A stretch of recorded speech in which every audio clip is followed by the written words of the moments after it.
ஜூலை 8ஆம் தேதி காலை 7:45 மணியளவில் பள்ளி வேன் செம்மங்குப்பம் ரயில்வே தண்டவாளம் பாதையை கடக்க முயலும் போது வேன் மீது ரயில் மோதியதில் 50 மீட்டர் வேன் இழுத்துச் செல்லப்பட்டது. 4 மாணவர்களும் ஓட்டுநர் 5 பேர் வேனில் பயணித்தனர். இதில் சம்பவ இடத்தில் நிமுலேஷ், சாருமதி 2 மாணவர்கள் உயிரிழந்தனர். மீதமுள்ள 2 மாணவர்கள் கடலூர் அரசு மருத்துவமனையில் சேர்க்கப்பட்டு சிகிச்சை பெற்று வந்தனர். அதில் ஒரு மாணவர் செழியன் மேல் சிகிச்சைக்காக புதுச்சேரி ஜிப்மர் மருத்துவமனைக்கு அனுப்பி வைத்தனர். அங்கு சிகிச்சை பலனின்றி செழியன் உயிரிழந்தார். இந்த நிலையில் சம்பவ இடத்தில் மாவட்ட ஆட்சியர் சிபி ஆதித்யா செந்தில்குமார், மாவட்ட கண்காணிப்பாளர் ஜெயக்குமார் சென்று பார்வையிட்டு விசாரணை செய்தனர்.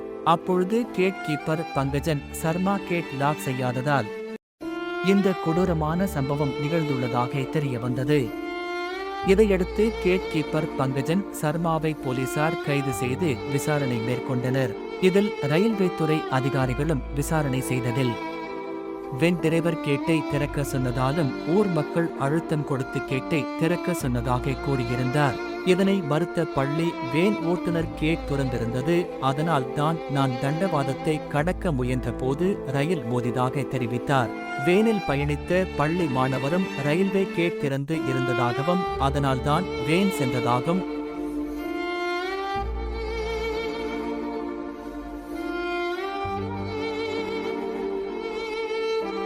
பங்கஜன்குமாரை தெற்கு ரயில்வே துறை அதிகாரி சஸ்பெண்ட் செய்துள்ளார். இதையடுத்து கேட் கீப்பர் பங்கஜன் குமார் கைது செய்து சிறையில் அடைத்தனர். சென்னை கோட்டை மேலாளர் சிங் சம்பவம் நடந்த இடத்தில் பார்வையிட்டு விசாரணை மேற்கொண்டார்.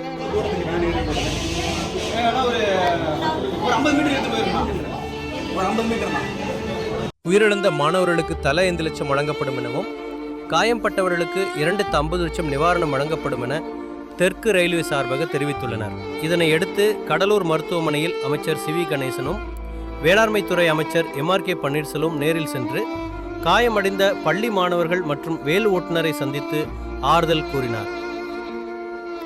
ஒரே குடும்பத்தை சேர்ந்த அக்கா தம்பி இருவரும் உயிரிழந்தது பெரும் சோகத்தை ஏற்படுத்தியுள்ளது. பெற்றோருக்கு மீள முடியாத துயரத்தையும் அதிர்ச்சியும் ஏற்படுத்தி இந்த சம்பவம் தமிழகம் முழுவதும் பேசும் பொருளாக மாறியுள்ளது. தமிழகம் முழுவதும் பெரும் அதிர்வலை ஏற்பட்டுள்ளது. இதேபோல் மீண்டும் ஒரு சம்பவம் நடைபெறாமல் இருக்க மத்திய அரசும் மாநில அரசும் வழிவகை செய்ய வேண்டும் என பொதுமக்கள் கருத்தாக உள்ளது.